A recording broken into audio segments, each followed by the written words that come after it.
नमस्कार साथियों, स्वागत है आपका अपने YouTube channel yes study by Bhanu sir पर।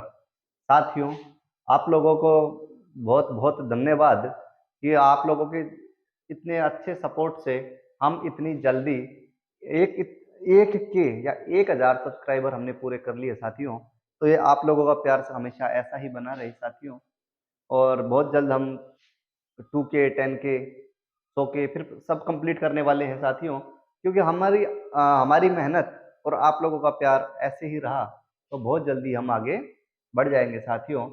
और पूरी टीम हमारी आपके साथ लगी हुई है साथियों, तो इसलिए आपने जो विश्वास दिखाया है उसके लिए एक बार फिर से धन्यवाद।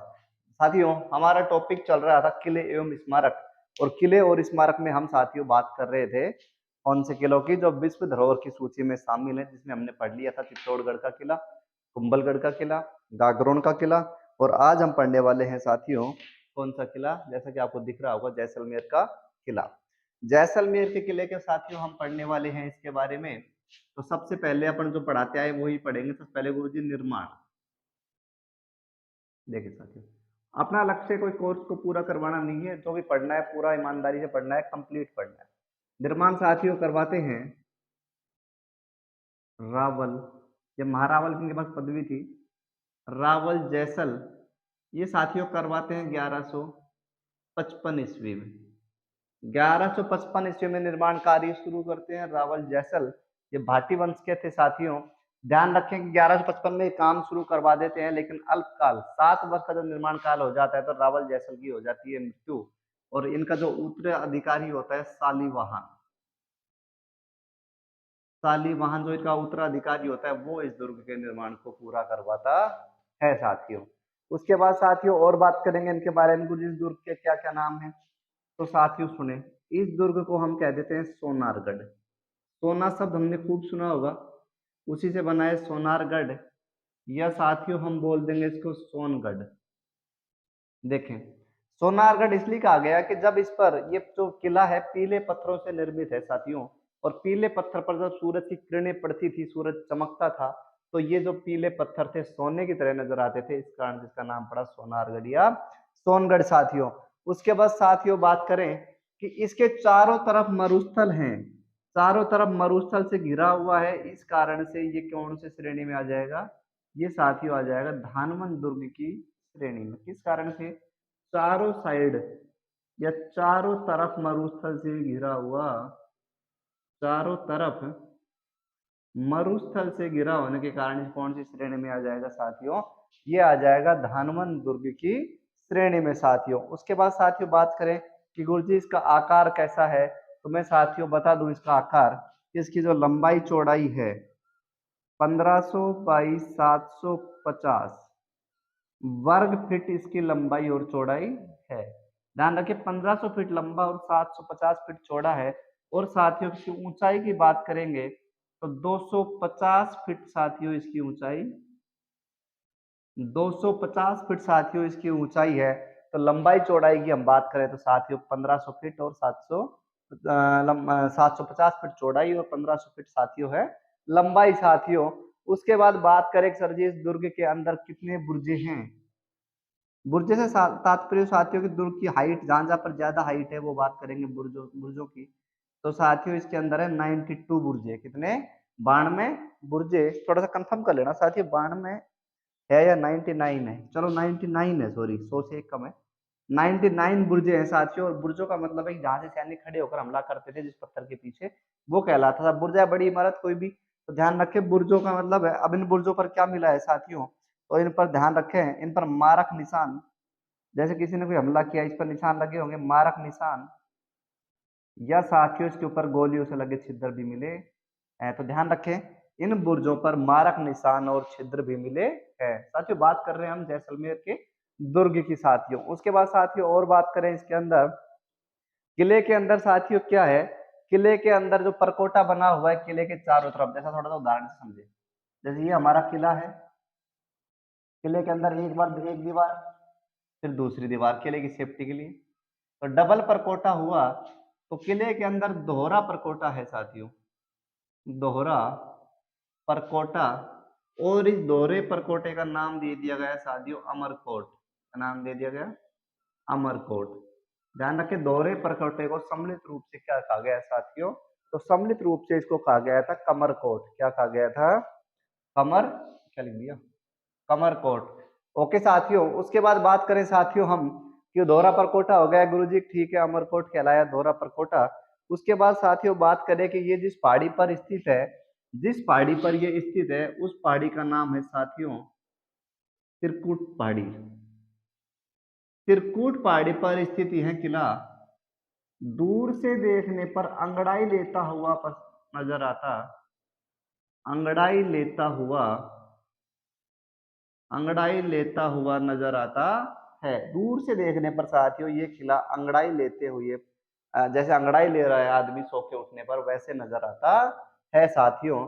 उसके अलावा साथियों और बात करें इस दुर्ग के बारे में, तो साथियों ये जो दुर्ग है ये 2.5 साके के लिए प्रसिद्ध है। एग्जाम में साथियों सवाल आता है यही से, कौन सा दुर्ग 2.5 साके के लिए प्रसिद्ध है, तो 2.5 साके के लिए प्रसिद्ध है साथियों। और वो साके कब कब हुई है मैं आपको बताता हूँ।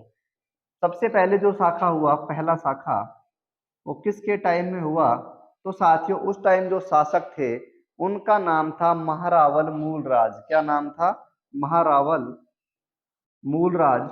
और महारावल जो मूलराज थे इनका युद्ध, इनका टाइम करता है अलाउद्दीन खिलजी। अलाउद्दीन खिलजी आक्रमण करता है और महारावल जो मूलराज थे इनके टाइम होता है पहला शाखा। बुझे दूसरा शाखा, दूसरा शाखा सुने साथियों, ये साथियों होता है कब, मैं बताऊं तो जब रावल दूदा और त्रिलोक से सेनापति थे, रावल दूदा और त्रिलोक सी दो व्यक्ति थे। दोनों ने क्या किया, जब गुजरात का फिरोज शाह तुगलक, फिरोज शाह तुगलक, फिरोज शाह तुगलक हमला कर देता है तो उस टाइम होता है दूसरा शाखा। उसका तीसरा शाखा हुआ साथियों, ये होता है जब भाटी वंश के शासक थे कौन, तो उनका नाम था राव लूणकरण भाटी। लूणकरण की बात में तुम्हें मेवाड़ में बताई कि इनकी बेटी थी उमादे, रूठी रानी के नाम से प्रसिद्ध हुई है लूणकरण की बेटी। लूणकरण के टाइम जब यहाँ पर हमला साथियों कौन करता है, यहाँ पर करता है अमीर अली नाम का मुगल शासक। और जब इस टाइम होता क्या है, लूणकरण जीतता है इस युद्ध को, लेकिन लूणकरण वीरगति को प्राप्त हो जाता है। और भाटी विजय के उपरांत महिलाएं जोहर नहीं करती है, इसलिए शाखा कहलाया अर्ध शाखा।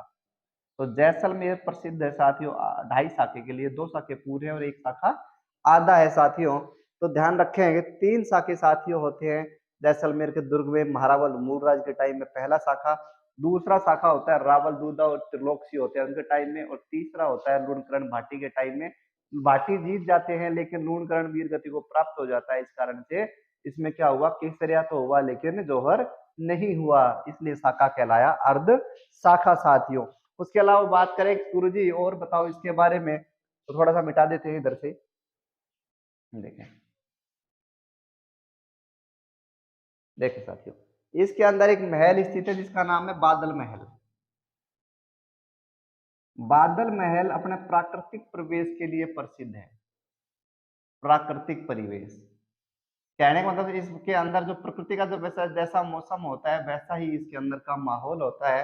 तो प्राकृतिक परिवेश के लिए प्रसिद्ध अगर कोई महल है जैसलमेर दुर्ग के अंदर तो वो है साथियों बादल महल। उसके बाद साथियों और बात करेंगे इसके अंदर, भाटियों के शौर्य का जो बलिदान का जो साक्षी है वो ये ही किला है कि जो भाटी राजपूत थे, भाटी राजपूत के बलिदान का जो साक्षी है, तो साथियों ध्यान रखें बलिदान का साक्षी, ये भाटी राजवंश में जो शौर्य का जो बलिदान था उसका साक्षी कोई किला है, तो साथियों वो किला कौन सा है, तो वो किला है साथियों जैसलमेर का किला साथियों।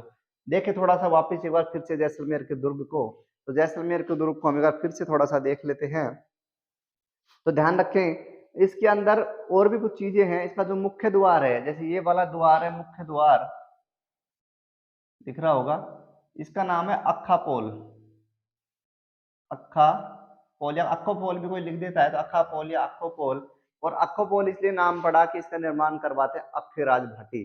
कौन करवाते हैं साथियों, अक्खराज भाटी, इस कारण इसका नाम पड़ गया अक्खो पोल। तो ध्यान रखें प्रमुख दरवाजा जो है वो कहलाता है अक्खो पोल या अक्खा पोल साथियों। उसके बाद साथियों और बात करें थोड़ी सी इस दुर्ग के लिए, तो मैं बताऊं आपको कि जो ये दुर्ग है, मैंने बताया कि पीले पत्थर से बना है, इस कारण से सूर्य किरणें सोने की जैसे प्रतीत होती है।